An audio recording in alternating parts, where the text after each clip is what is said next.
राजस्थान और एनसीईआरटी की तैयारी करने वाले कक्षा 12th में पढ़ने वाले सभी विद्यार्थियों का साहित्य क्लासेज में हार्दिक स्वागत, हार्दिक अभिनंदन। प्रिय विद्यार्थियों, जैसा कि ये जो आपका नया सत्र है और नया सिलेबस आपके कक्षा 12th में लागू हुआ है, जो कि एनसीईआरटी पर आधारित है। एनसीईआरटी पर आधारित आपके सिलेबस लागू हुआ है और उसकी एक आपके पुस्तक है अंतरा भाग 2। अंतरा भाग 1 यानी हिंदी साहित्य में पहली पुस्तक है अंतरा भाग 2 और दूसरी पुस्तक है अंतराल भाग 2। अंतरा भाग 2 जो है, इसको हम गद्य भाग से शुरू करते हैं। एक पार्ट गद्य भाग का होगा, दूसरा पार्ट पद्य भाग का होगा। और आज हम जो गद्य भाग को पढ़ेंगे, यानी गद्य भाग में जो भी पढ़ेंगे उसमें क्या क्या पढ़ेंगे। देखिए, एक तो लेखक परिचय पढ़ेंगे, यानी जिस लेखक का लिखा हुआ होगा उसका परिचय पढ़ा जाएगा। परिचय के साथ साथ जो पाठ है, आपका मूल पाठ है, उस मूल पाठ को भी पढ़ेंगे। जिस प्रकार हम क्लास में पढ़ते हैं उसी प्रकार हम पढ़ेंगे। आप सभी की सुविधा के लिए व्हाट्सएप ग्रुप का निर्माण किया गया है। व्हाट्सएप ग्रुप में यानी कक्षा 12th के विद्यार्थी है वो ऐड हो जाएं। मैं आपको आगे जहां जिन नंबरों पे व्हाट्सएप ग्रुप बनाया गया है वो नंबर भी आपको बताऊंगा। उन नंबर्स पे आप अपना नाम और अपने स्कूल का नाम और अपने डिस्ट्रिक्ट का नाम लिखकर सेंड करें, मैं आपको ग्रुप में ऐड कर दूंगा। और ये जो क्लासेस है वो बिल्कुल निःशुल्क है, इनमें किसी प्रकार की कोई फीस नहीं है। ऑनलाइन क्लासेस है जिसमें आप अंतरा के यानी हिंदी साहित्य, हिंदी कंपलसरी, अंग्रेजी, राजनीति विज्ञान, इन सभी विषयों के साथ साथ जो कंपटीशन क्लास की तैयारी करने वाले विद्यार्थी हैं, जो कंपटीशन की तैयारी करने वाले हैं, उन सभी विद्यार्थियों के लिए बहुत ही अच्छी अच्छी कक्षाएं जो है वो अपलोड की जाती है। वो साहित्य क्लासेस पर हो सकती है, ई क्लासेस पर हो सकती है।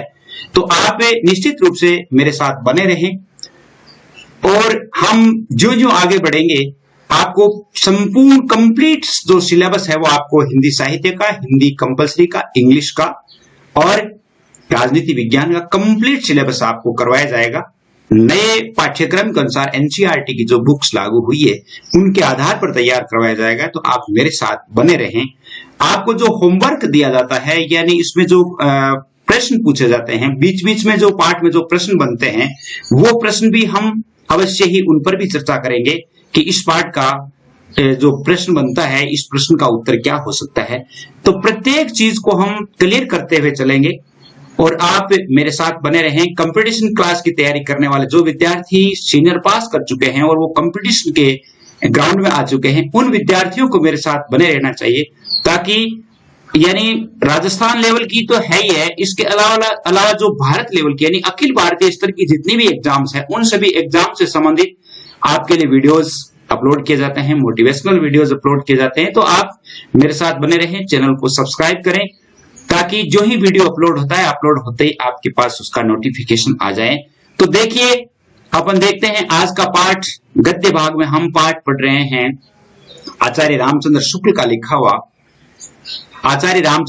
लिखा हुआ, और उस पाठ का नाम है आपके प्रेम घन की छाया स्मृति। क्या नाम है उस पाठ का? प्रेम घन की छाया स्मृति। सबसे पहले अपन इसका परिचय पढ़ेंगे और परिचय के बाद प्रेम घन की छाया स्मृति क्या है उसके बारे में पढ़ेंगे। तो देखिए, आचार्य रामचंद्र शुक्ल का परिचय देखिए। पहले तो आप देखिए इसकी जन्म तिथि 1884 से लेकर के 1941 तक जो आप देख रहे हैं। 1884 में जन्म होता है, 1941 में इनका देहावसान हो जाता है। आचार्य रामचंद्र शुक्ल उत्तर प्रदेश के बस्ती जिले के अगोना गांव में उनका जन्म होता है। कहां हुआ था जन्म? उत्तर प्रदेश, जिला बस्ती, गांव अगोना। प्रारंभिक शिक्षा उर्दू, अंग्रेजी और फारसी में हुई थी। कौन सी में हुई थी? उर्दू, अंग्रेजी और फारसी में। उनकी विधिवत शिक्षा इंटरमीडिएट तक ही हो पाई, यानी हम कह सकते हैं कि सीनियर तक ही हो पाई। बाद में उन्होंने स्वाध्याय द्वारा यानी प्राइवेट स्वाध्याय द्वारा संस्कृत, अंग्रेजी, बांग्ला, हिंदी को और हिंदी के प्राचीन तथा नवीन साहित्य का गंभीरता से अध्ययन किया। इससे हमें देखिए कितनी बात सीखने को मिलती है, कितनी अच्छी बात सीखने को मिलती है कि एक जो प्रतिभा है, जिन्होंने घर पर रह करके संस्कृत, अंग्रेजी, बांग्ला और हिंदी के प्राचीन और नवीन साहित्य का अध्ययन किया, तो हम भी क्यों नहीं कर सकते। और कुछ समय तक वे मिर्जापुर के मिशन हाई स्कूल में चित्रकला के अध्यापक भी रहे थे। 1905 ईस्वी में काशी नागरिक प्रचारण सभा में हिंदी शब्द सागर के निर्माण में कार्य में सहायक संपादक के पद पर नियुक्त हुए। यानी काशी नागरिक प्रचारण सभा जो हिंदी एक प्रचार सभा के नाम से हम कह सकते हैं, जिन्होंने नागरी जो लिपि है, देवनागरी लिपि है, उसका प्रचार करने के लिए उन्होंने जो समिति बनाई थी और उस समिति में एक सहायक संपादक के पद पर इनका यानी नियुक्त हुए थे वे, और काशी में नियुक्त होकर काशी में आ गए और बाद में काशी हिंदू विश्वविद्यालय के प्राध्यापक भी बने। काशी हिंदू विश्वविद्यालय में लेक्चरर भी रहे। बाबू श्याम सुंदर दास के अवकाश ग्रहण करने के बाद वे हिंदी विभाग के अध्यक्ष पद पर कार्य करते रहे। हिंदी विभाग अध्यक्ष भी रहे थे बाबू श्याम सुंदर दास के बाद, और यहीं पर इनका निधन हुआ था। काशी ही उनकी कर्मस्थली रही है। आचार्य शुक्ल हिंदी के उच्च कोटि के और साहित्य के चिंतक हैं। हिंदी के यानी हम कह सकते हैं आचार्य रामचंद्र शुक्ल जो है, इन्होंने हिंदी का और प्राचीन हिंदी का, प्राचीन कवियों का, प्राचीन लेखकों का जितना अध्ययन इन्होंने किया है उतना शायद ही किसी भाषावेता ने किया हो।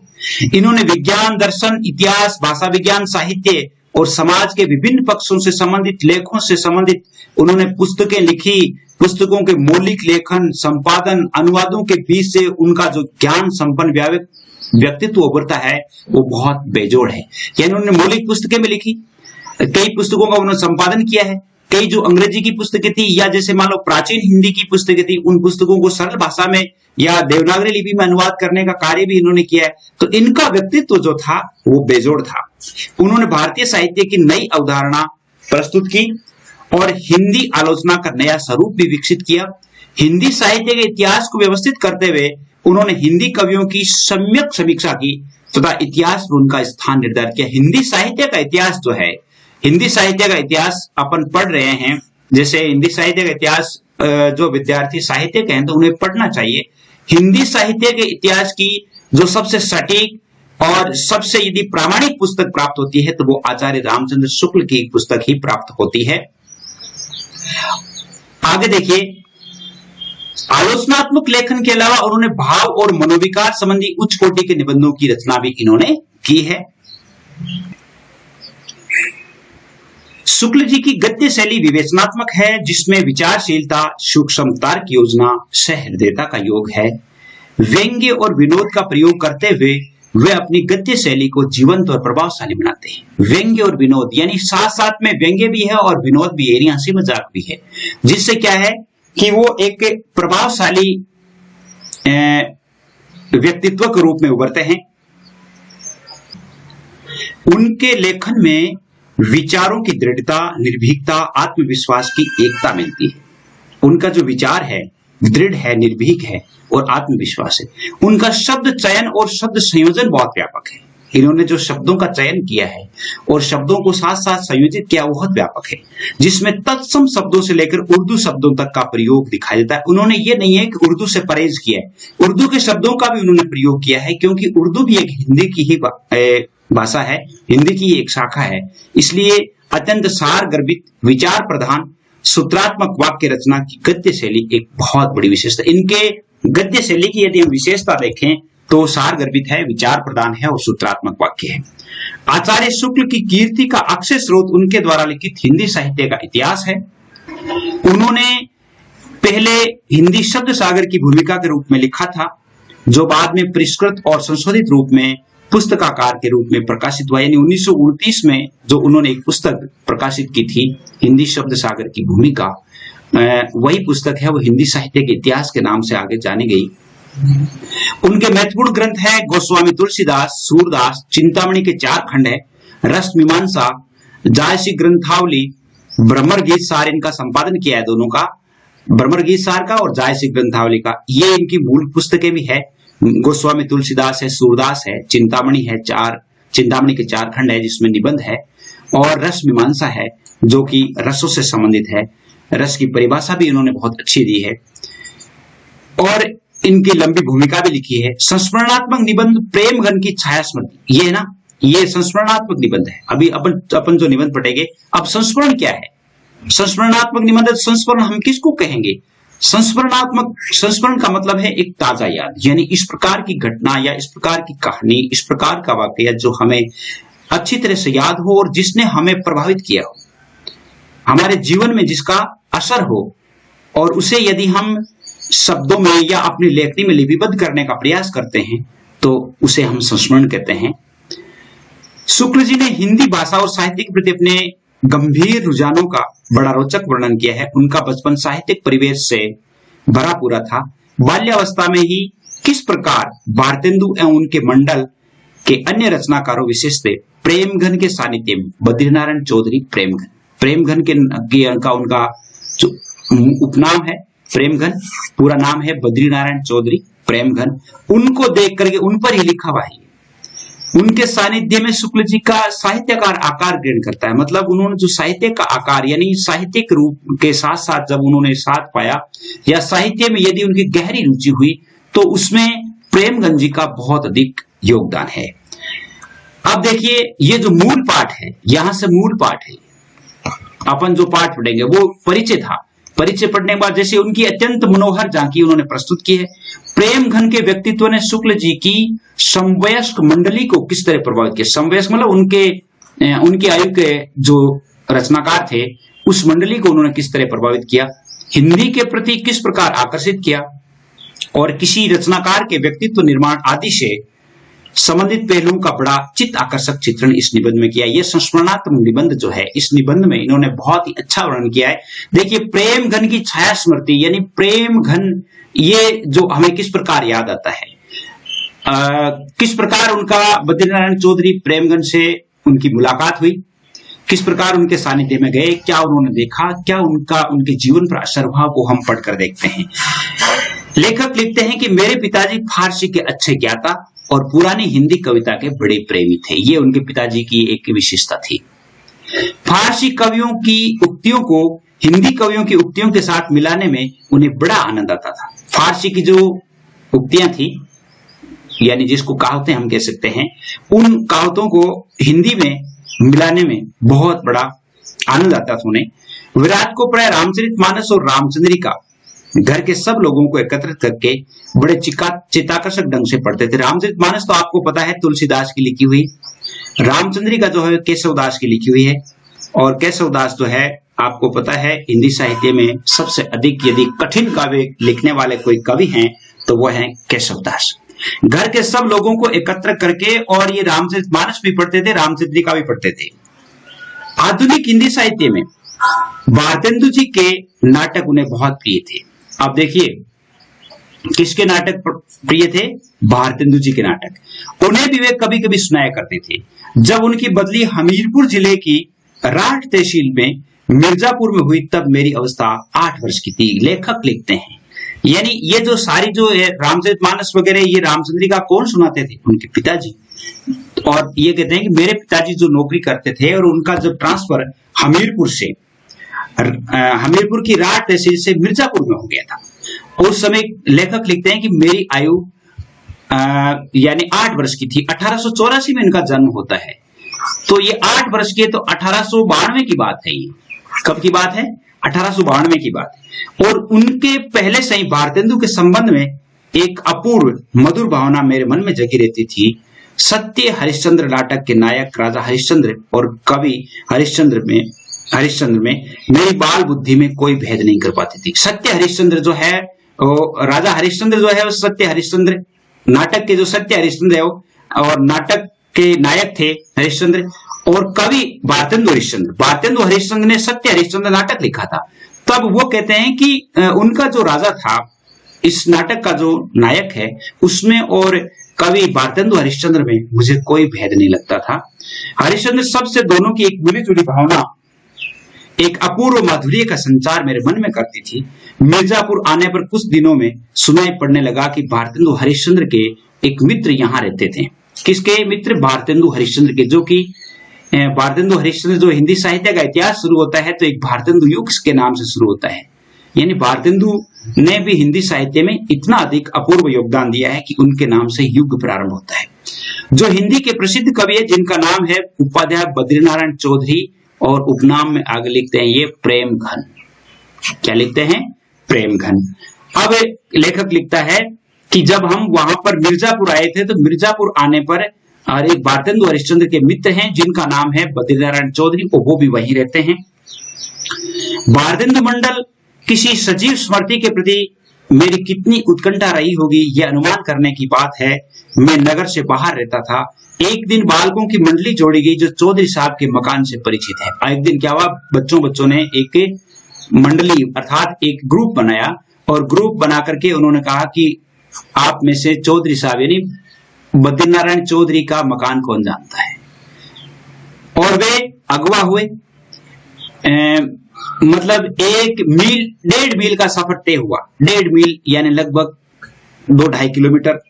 जब वो गए पत्थर के एक बड़े मकान के सामने हम लोग जाकर खड़े हो गए। नीचे का बरामदा खाली था, ऊपर का बरामदा सघन लताओं से के जाल से आवृत था। बीच बीच में खंबे और खुली जगह दिखाई पड़ती थी। उसी ओर देखने के लिए मुझसे कहा गया, कोई दिखाई नहीं पड़ा। यानी जब हम जिस मकान के सामने खड़े थे तो वहां पर बहुत सारी लताएं थी, पेड़ पौधे थे और बीच में खंबा था, खुली जगह भी थी। कहने का अर्थ है कि बहुत ही सुहाना वहां का वातावरण था। और मेरे दोस्तों ने मुझसे कहा कि उधर देखो। जब मैंने उधर देखा तो वहां पर कोई भी दिखा नहीं था। अब ये कहां जा रहे थे? चौधरी साहब को देखने के लिए। सड़क पर कई चक्कर लगे। कुछ देर पीछे एक लड़के ने उंगली से ऊपर की ओर इशारा किया। थोड़ी देर बाद एक लड़के ने कहा कि उधर देखो, और लता प्रतान के बीच एक मूर्ति दिखाई पड़ी। यानी उन बेलों के बीच, लताओं का जो कुंज था उनके बीच में एक मूर्ति खड़ी थी, अर्थात चौधरी साहब खड़े थे और दोनों कंधों पर बाल बिखरे हुए थे। एक खंबे पर था, एक हाथ खंबे पर था। यानी वो चौधरी साहब जो खड़े थे तो उनके कंधे तक बाल बिखरे हुए थे, उनका हाथ एक खंबे के पास में लगा हुआ था। देखते ही देखते मूर्ति दृष्टि से ओझल हो गई। बस यही पहले झांकी थी। जो जो मैं सयाना होता गया त्यों त्यों हिंदी की नूतन साहित्य की ओर मेरा झुकाव बढ़ता गया। मैंने जब चौधरी साहब के दर्शन किए तो मैं बहुत अधिक प्रभावित हुआ। और धीरे धीरे मैं क्या है कि जो जो सयाना होता गया अर्थात मैं जो जो बड़ा होता गया तो हिंदी का जो नया साहित्य है उसकी तरफ मेरा झुकाव बढ़ने लगा।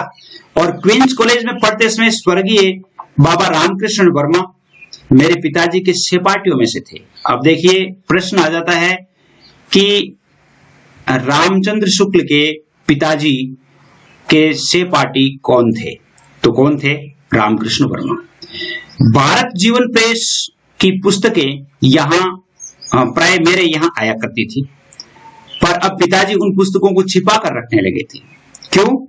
प्रश्न आ जाता है कि रामचंद्र शुक्ल के पिताजी पुस्तकें छुपाकर क्यों रखते थे?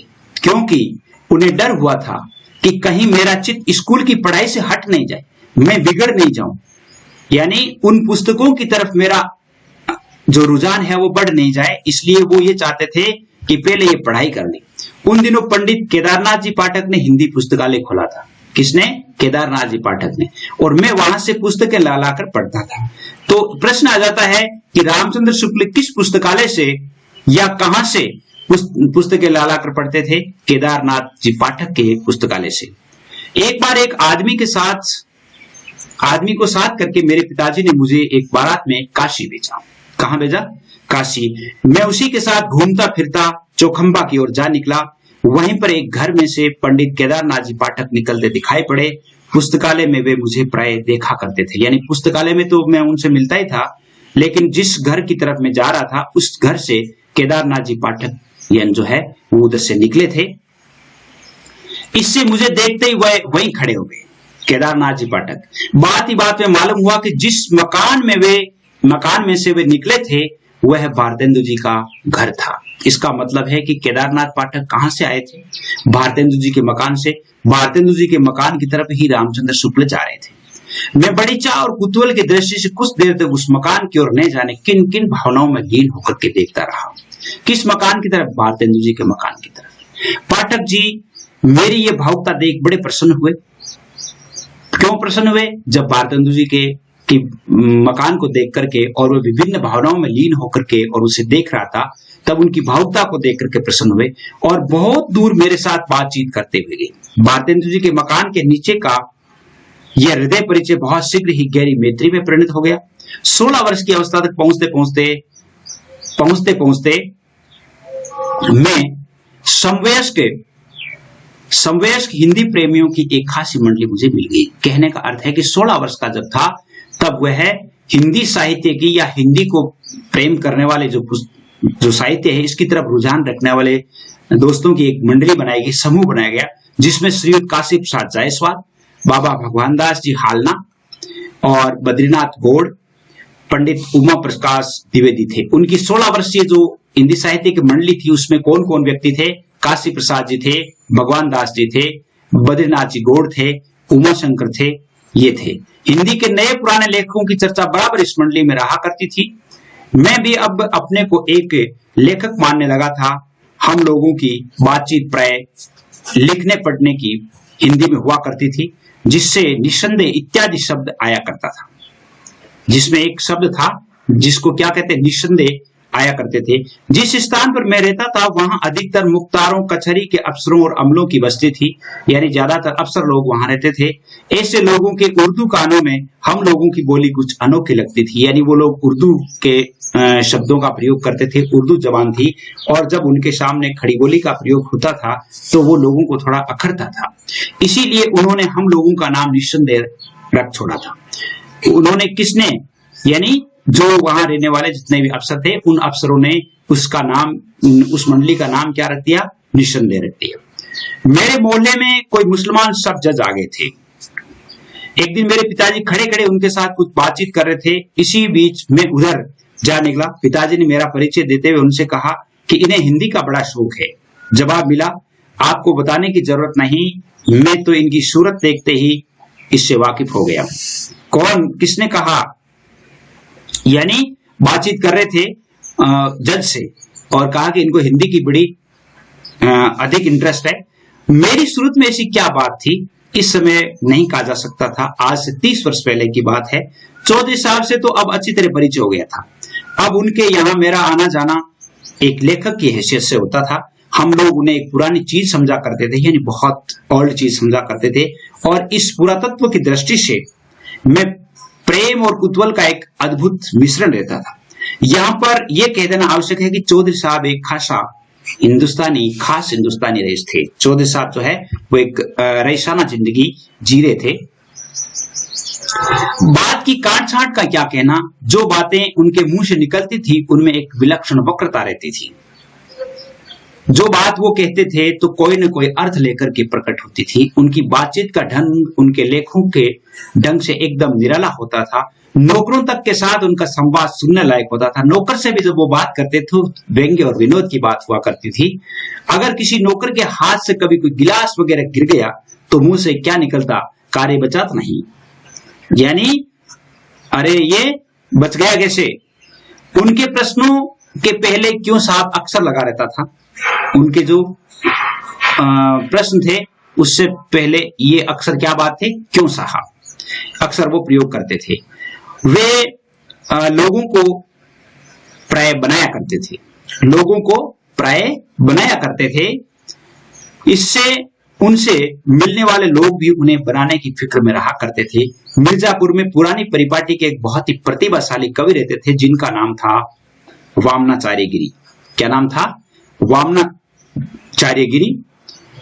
एक दिन सड़क पर चौधरी साहब के ऊपर कविता जोड़ते चले जा रहे थे। वामनाचार्य गिरी जो है वो कविता जोड़ते जा रहे थे और अंतिम चरण रह गया था।